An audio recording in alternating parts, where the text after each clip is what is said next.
What's up, everybody? Welcome back to another episode of the 10-7 MMA Show. We are back at it after an insane weekend of UFC events. There's Justin. What's up? Your video didn't come through till just now. Holy smokes. I don't even know what to say after this UFC 307 card. Now, I did hear other people say, like, one of the people that I like to listen to a lot, which I know, Justin, you're not a big fan of, MMA Guru, even as amazing as the main event was, he was still not like totally sold on the overall quality of the card. I don't know. I think that maybe clouded my judgment because I just came away from it being like, holy smokes, that was one of the greatest. I think that might be the greatest fight I've ever seen. And it's a combination of perhaps my emotional connection to Alex Pereira, what he's done in such a short amount of time, how he came back from adversity. And not only that, how he won so convincingly in round 4 in Utah in high elevation. And there's so many other things that came out at the presser afterwards, like of what Alex went through, which I'm not even going to get into yet, because even if you don't know those things, I was just beyond blown away. And I think Justin, I really got to hear your thoughts as a fighter, what you think of Alex Pereira, because to me, I feel like he's a fighter's fighter. The favorite of fighters, if that makes sense, and even my favorite. And you just watch how he carries himself. He's just a consummate professional, cuts so much weight, but never has missed weight, not even by, half pound, anything like that. Never, just such a consummate professional, comes in, you feel like he treats everybody with respect, is like a funny guy, but we still don't know his true personality, right? Because of he's just like, there's nothing to dislike about him. And then you take that with his fighting style. I don't know. I'm kind of speechless, even though I'm not speechless. But anyways, Justin, let me turn over to you. I want to know the fighter's perspective. Like, what's your takeaway of this main event? I mean, we're talking about an incredible champion. Alex Pereira is freaking awesome. And that's one thing that I think separates champions from champions, or champions from all-time greats, dealing with adversity. Because when you're in there and you're winning and everything is going good, you have good weight cuts, you have good diet, you have a good clean fight, you get in there, you knock him out in a couple of shots. Yeah, that's all fine and dandy. That's great. But there's a reason why I like to say George St. Pierre is the greatest of all time, because he's been through adversity. He's battled through adversity. Now, Alex, put to the test, first 2 rounds, face some adversity. A lot of the judges scored the He first two lost rounds. He lost the all first of two them. rounds. All of Oh, them was it all scored the it. judges? I thought All it of was them two or scored three. it for Roundtree. He lost the first 2 So I rounds. mean, we go into a best of 5 scenario, and he's down 2 rounds with 3 to go, and for him to come back in 2 rounds and then finish Khalil Roundtree, it was just insane. This guy is the real champion. And you know what? I know a lot of people say, "Oh, well, his wrestling is wrestling." I don't give a fuck about his wrestling. I care about his fighting style. I care about watching exciting fights. You know, my buddy Aaron, who's a professional gambler, is like, "Oh, the UFC is feeding him. Oh, he's this, he's that. You know, oh, give him a wrestler." It's like, dude, at the end of the day, the UFC is a business, and people want to see exciting fights. And wrestling, even from I have a wrestling grappling background, it's just not exciting, man. It's not as exciting as watching Khalil Roundtree and Alex Pereira go out there and exchange leather, man. Like, and Khalil is such a freaking dog, man. Wow. If you didn't earn respect for that man after that fight, I don't know what kind of MMA fan you are. Fantastic fight, fantastic finish, a fantastic champion, soon to be one of the greatest of all time. Shoot, I mean, there's so much to talk about. So if we do talk about Khalil Roundtree, yeah, it was, I don't even know what to say. There were points in the fight, I will say, in the 4th round where I actually just started to feel bad for him. And I don't know. It was just getting a little bit too much. He took so much damage in that last minute of the 4th round. And at times it became hard to watch. I felt relieved almost when he finally took a knee and was dropped by those vicious body shots. I mean, those things thudded through the TV. It was insane. And even Mark Goddard said, he's like, bro, I've never seen think about it, he's been refereeing for like 20 years. He's like, I've never heard that thud, that sound from anybody else, from any other striker than Alex Pereira, especially with those kicks. Like, there's something different about him. And we talk about the wrestling. I don't even know if a wrestler could take him down. Like, we're talking about First of all, Uncle Ive is a striker first, and I think that fight's going to be a great fight. I don't think it's going to be a snooze fest or anything like that. But I'm like now starting to think just Alex Pereira can do anything. Now, coming back to, and I want to circle back to Roundtree because that was phenomenal. I'm sure he's now, I wouldn't be surprised if he even goes up in the rankings tomorrow. He probably will, but he's definitely a darling of the UFC. People love him. We're going to tune in to see him fight again next. But I got to come back to Alex Pereira because there's a lot of things that he didn't disclose, obviously, leading up to the fight. So listen to this. his toe injury from UFC 300 flared back up again. Okay, so he said it was the hardest camp of his entire life, and he's 37, by the way. So the toe injury came back. He had a rib injury that was really problematic. He was sick and he was on antibiotics. Okay, so imagine antibiotics, high altitude. He also had visa issues. He said he was at the consulate every day trying to get his visa finalized so he could come to the States. So he was dealing with that. And like, we don't ever hear anything about any of this. He just always seems composed and professional. It's crazy. So then he's overcome all this adversity. Maybe you could say, had some trouble in the first 2 rounds. I don't know why. It was maybe, combination of that. Plus, I mean, Khalil was awesome. Khalil was amazing in those first 2 rounds. I was really, really impressed. And his style of sort of hanging back and then charging in with those big bursts was just really effective. And I think they were catching Pereira off guard at certain points until Alex figured him out. But yeah, I mean, you talk about overcoming adversity. I don't know did you know all those things that I just mentioned, by the way? I mean, I'm going to be honest, that's not that impressive to me. Just because, and I'm not downplaying anything by any means, but a fight camp is a really long time. It can be 8, 10, 12 weeks. I mean, we all go through injuries. When I fought Gabriel Benitez, I had COVID the week before, and Gabriel had COVID 2 weeks before. So we were supposed to be the first week in August, but he got COVID. All right, then he got cleared. Then I got COVID. Then I got cleared. And then him and I both fight without hardly any train. You know what I mean? And I'm not comparing, but I mean, there's always obstacles to overcome. And that's one of the things that the public doesn't know. Nobody knew Gabriel had COVID 2 weeks prior to us fighting. Nobody knew I had COVID the week prior to fighting. When I fought Charles Rosa, the week of my fight, I'm drilling in the cage. I'm just drilling takedowns, and I get a big gash above my eye. I go to the doctors. They want to stitch it up, but I was like, hey, look, we stitched this up. I'm not going to be able to fight. So they just glued it shut. And again, we're not going back to me. I'm just talking, my experience. I mean, this happens a lot. We talk about Marab, going against Sean O'Malley, the antibiotics because of his staph infection.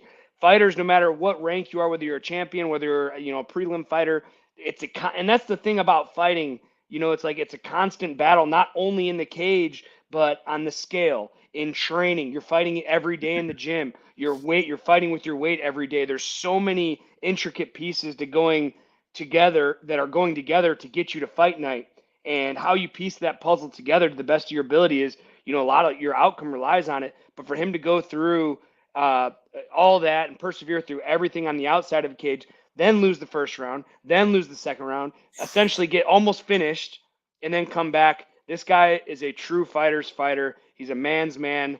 He's becoming one of my favorite fighters, and he doesn't even speak English, and that's just the craziest part. And dude, think about how me, right? I love to hear the fighters. I love to kind of feel like I can connect with them by hearing their interviews and stuff. And here's the thing, man. I've been talking about Khamzat Chimaev for almost the entire time of the podcast, saying he's still my favorite fighter. But Alex Pereira is definitely my second, if not tied with Khamzat Chimaev.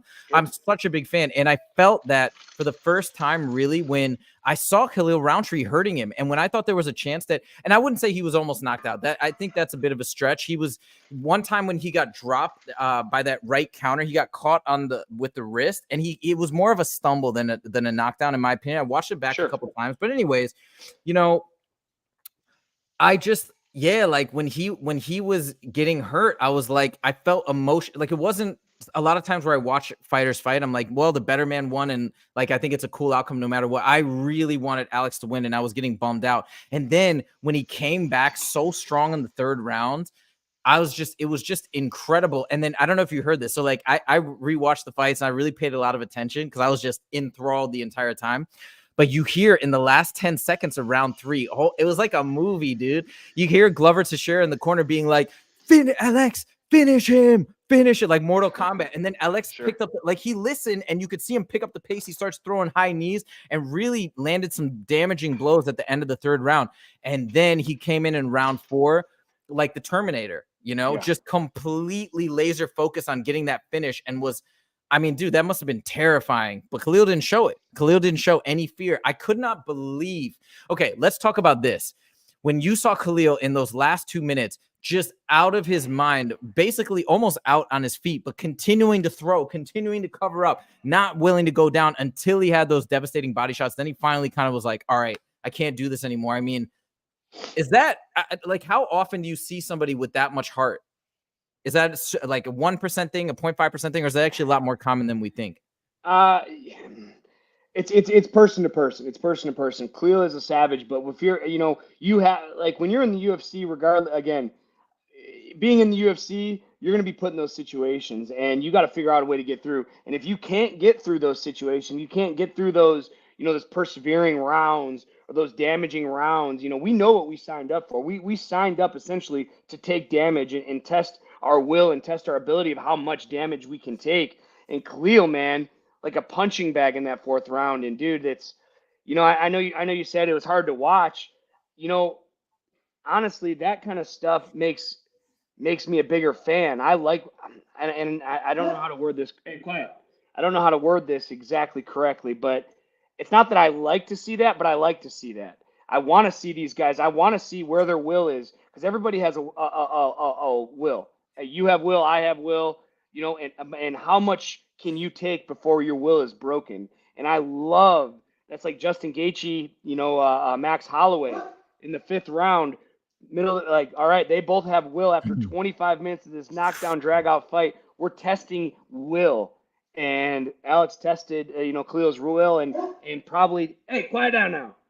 And probably, he probably found out for himself, like, wow, this guy has a lot more will than I thought he did, man. And that's how I can really appreciate fighters when you can take that kind of damage and still mentally you're trying to get through. And, unfortunately, there's shots that we can take that you can't go through. Like, I go back to when I fought Gabriel Benitez, man. One of the most devastating knees I've ever been a part of, right in my chest or right in my gut, and it's like an off button. There's no will anymore. It's just you're done. Off button, body shuts off, and that's what happened to Khalil, unfortunately, in the fourth round. But leading up to that, man, he's a freaking stud, and he gained me as a big fan. So what about so now let's flip it around. What about the heart of Alex Pereira? He was getting pieced up. He turned it around, and then somehow and by the way, we haven't really seen him go that late in fights and high altitude, and he just looked as fresh as ever and just put on a clinic and a barrage of just powerful strikes in round 4. So what does that tell you, A, about his heart, and B, just about his physical condition and what he can do going forward? Well, you have to think of it like this too. It's Alex Pereira is one of the best, if not the number one best kickboxer in the whole world. Not in Brazil, not in the US, not in England, the whole world. In order to claim that feat of being the best kickboxer, you better be fucking tough and you better have heart and you better have will. So that stuff, I mean, as cool as it is to watch and as cool as it is to witness, I expect that out of Alex. I mean, he's been there. He's been in the briar patch. He's fought Israel Adesanya fucking like 3 or 4 times. Like, this guy has bet under the tire, but in the fire. But I haven't seen Khalil face that kind of adversity. And to see him face the adversity head on and try to look unfazed, I know unfortunately he got finished in the fourth. Just was so much more impressive because if I see when I see Alex losing the first round, second round, like, champions figure out ways to win. And that's what Alex Pereira is. He's a champion. He figured out a way to win, and he did. And I expect that. Fair enough. Okay, I want somebody of his stature. For sure. Okay, I want to show some comments here. We got some Teron Brown. So this is about your boy Jamal Hill. And people have been talking. I mean, I don't even know what to say about this, but he says it seems like they find anything to bother Jamal Hill about. People are making a big deal about him yawning after the Roundtree Alex fight. I mean, he's just trying to do his thing. I mean, what can I say? I feel like it's the wrong time to do something like that. Like, that was probably the greatest. To me, that was the greatest fight I've ever seen. I don't. It's just silliness to yawn. I don't know. Do you have anything to say about that? I don't know why. Yeah. I think I'll be honest because I know Jamal really well. I think that the camera was just put on him, and he didn't. And I'm not gonna say he didn't know what to do, but he just thought of something. What could I do right now to get headlines? And because you have that 5-10 second window, you have to do something. That's just like and I think Jamal was just being Jamal, being goofy. Like, obviously it wasn't a boring fight. Obviously he probably was on his feet the whole fight. For sure. And I think people are just taking it. He's just selling his comeback fight. You know what I mean? Like, I think it was kind of dumb. I mean, he could have done a lot of other things that probably would have played out better, because obviously yawning during that fight, and Alex's remark back was, "Oh, he probably just woke up from UFC 300." Yeah, I thought that that's was pretty pretty good. clever. So Alex is funny, dude. but Jamal's just doing the fight, man. Obviously there's no way in his brain, Jamal's a smart guy, that he Yeah. thought that was a boring fight. He's really, really smart. You can tell from his interviews, and I've listened to his podcast a bunch. Yeah, it's just kind of like a throwaway thing. All right, and I then do have a hard stop at 2 today. Gotcha. Okay, real quick. I know we got so much to get through. Maybe we won't get through all of it, but this is the main thing that we have to talk about. This is crazy. But real quick, Western Mass Climber says he picked Khalil. Do you think he could? You're probably the better person to answer this. Do you think he could beat Alex? I mean, obviously anybody can win, but do you think it's likely that he would win in a rematch? It's not likely or unlikely. I think it's a 50-50 shot. Here, he did something that nobody else has done. He started off a 5-round fight 0-2 or 2-0 against Alex Pereira. Alex Pereira, I don't believe that's ever happened. So absolutely, it's not like he clipped him and got lucky. It's not like he was getting his ass beat, clipped him, almost finished him, and like, oh fuck, we almost got lucky. No, he outscored him on the judges' scorecards 2 rounds in a row. The first 2 rounds, in some people's eyes, those are the most important rounds. And that's just going to show you how good of a champion Alex is to battle back round 3, round 4, and then it would have continued into round 5 had it went any longer. But to answer your question, Western Mass Climber, he definitely could. You know what I mean? Because he's going to learn, like you said afterwards, he learned a lot in this fight, and he's going to be better for it long term. And I expect him to be back in the championship picture within, maybe 1 or 2 fights.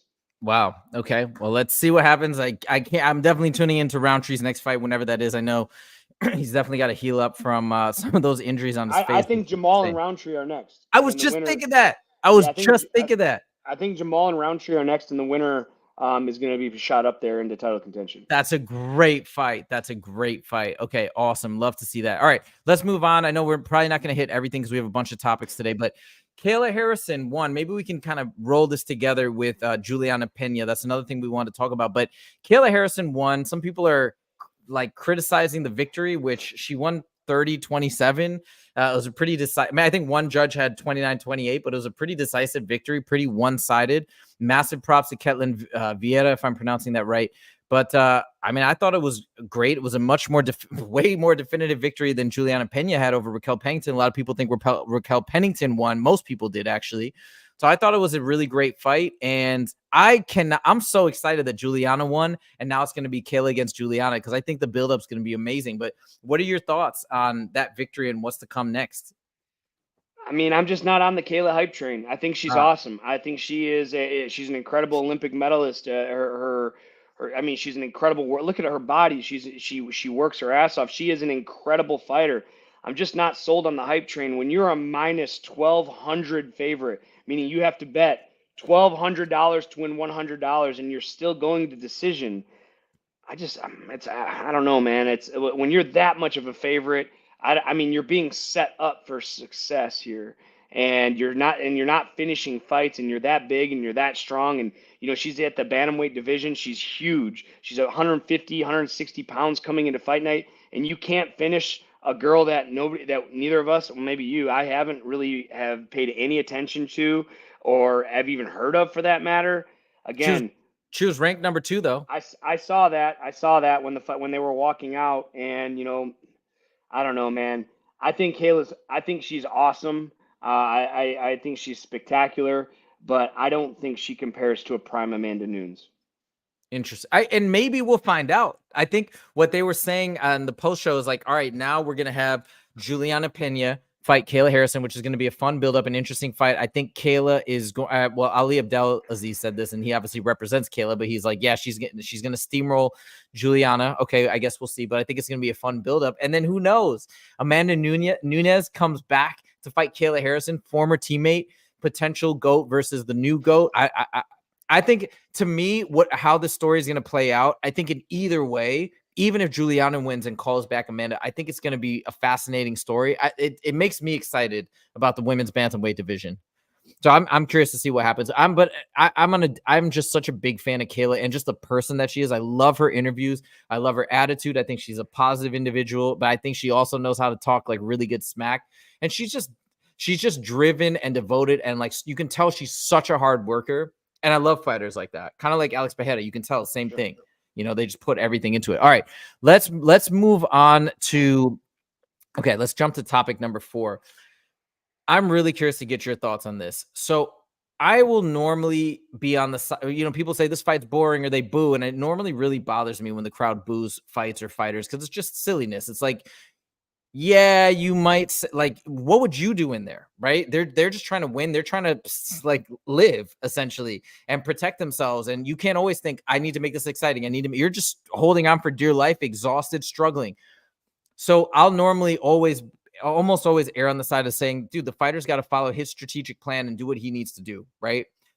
But in this case against Jose Aldo, I mean, the crowd was so mad, and I kind of get that because here's the thing: it didn't seem like a strategic play in terms of like, hey, I'm gonna get an advantage, I'm gonna take him down, I'm gonna see what go where I'm have the advantage. It seemed more just like stalling, like he was just stalling because he knew he had a lead and whatever. I mean, what was your takeaway on Mario Bautista's strategy and execution?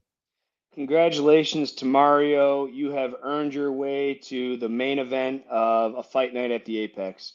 I don't think Dana White will ever put him on a main UFC card again, at least like unless it's a fight night. And he brought Jose Aldo in, looking for, a huge, one of arguably the greatest featherweight of all time. I don't care that he got knocked out by Conor. This guy has been around since when I was in high school, he was in the UFC and he was in WC prior to that. It's like this guy is a legend. They brought him back, and for such a lackluster fight, lackluster performance for the King of Rio, like it's or not, excuse me, against the King of Rio, man. I think there was a lot more expectation on this, and yeah, and he did get the win, but I think it's going to hurt his career long term.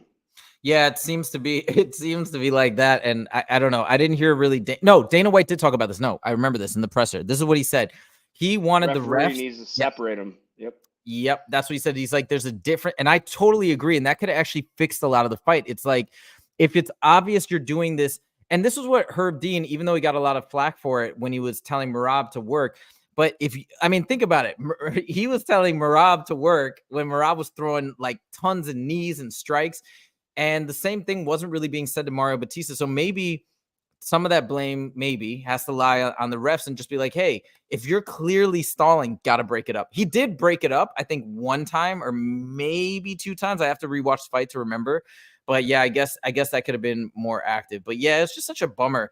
And again, I'm not saying I only want to see striking. I'm not on that. I'm not at that point where I'm like, I'm just want to see pure kickboxing. It's not that. It's just like, it'd be the same as running around in the cage. That's the way I looked at it. Like, if you're just constantly running from your opponent and like trying to stay away, like that's just not really what the sport is. I agree.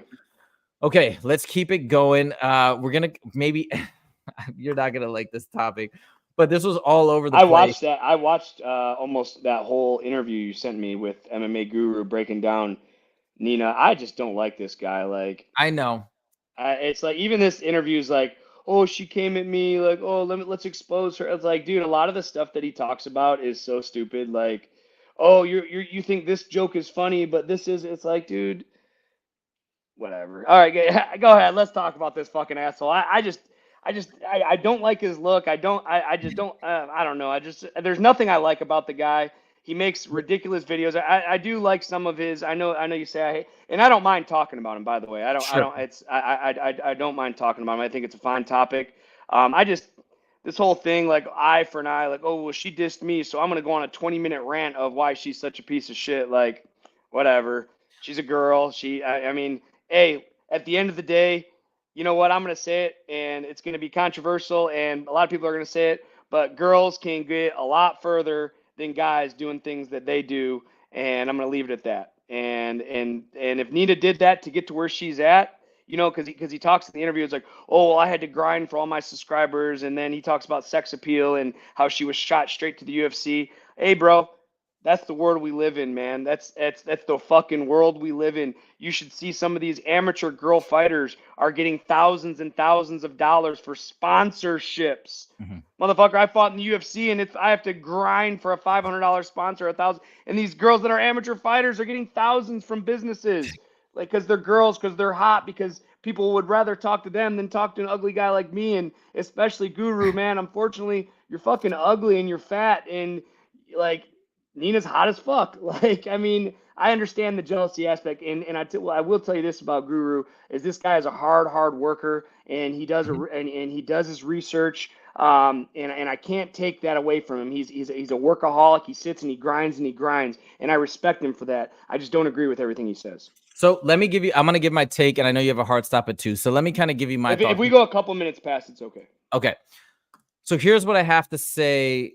What somebody said, not likely WMC. LOL. I'm not sure what that means, Lane. But okay, so let me give you my take on MMA Guru because I listen to him a lot. So he gets a lot of headlines and people notice him when he says like really negative stuff. So obviously he's done all this stuff on John Jones, which I'm not a fan of. You know, I don't like all I don't these like that either. I don't like the personal attacks. He goes at him over and over about, you know, things he's done, some of the criminal charges that have been filed against him. And he's also young. He's like 25. Okay. So Yeah. I think that sometimes maybe with a little bit more age and perspective, you might be like, look, you don't have to jump down everybody's. I'm not trying to, you know, he might come back at me if he were to see this. I don't think he would, but he might say, yeah, oh, so you're supporting this type of behavior, that type of behavior. I'm just like, I try for the most part to like, if it's not entirely super relevant and I don't know what are the police charges that have been filed, has he been convicted, whatever, right? There's a lot of missing information, so I try not to let that come into my decision making process so much. And there could be a lot of explanation. There's just so many things going on in people's lives and we don't know the truth of the situation. So I personally would prefer to stay away from a lot of those personal things. Now, in his defense, the reason why he says that stuff is he's like, I'm telling the truth. I'm saying what people are afraid to say. Fair enough. But that stuff is not my cup of tea. The reason why I think MMA Guru, why I'm a supporter of MMA Guru is because, and I think a lot of people miss this. If you just listen to the things that like are salacious and when he's talking negatively about John Jones being gay or like these types of things, right?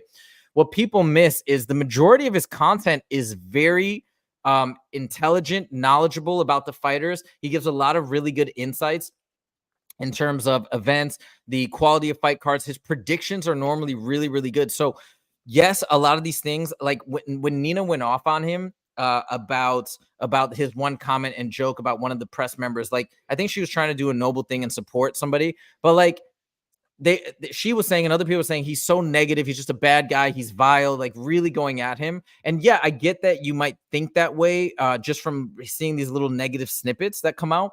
But if you really dive into his content, he's got a lot of really, really intelligent comments. Also, if you ever listen to his commentary during the fights, he is amazing. Like the way that he describes the fights, he talks about them. Yeah, sometimes he goes negative, and maybe that's not my style or your style.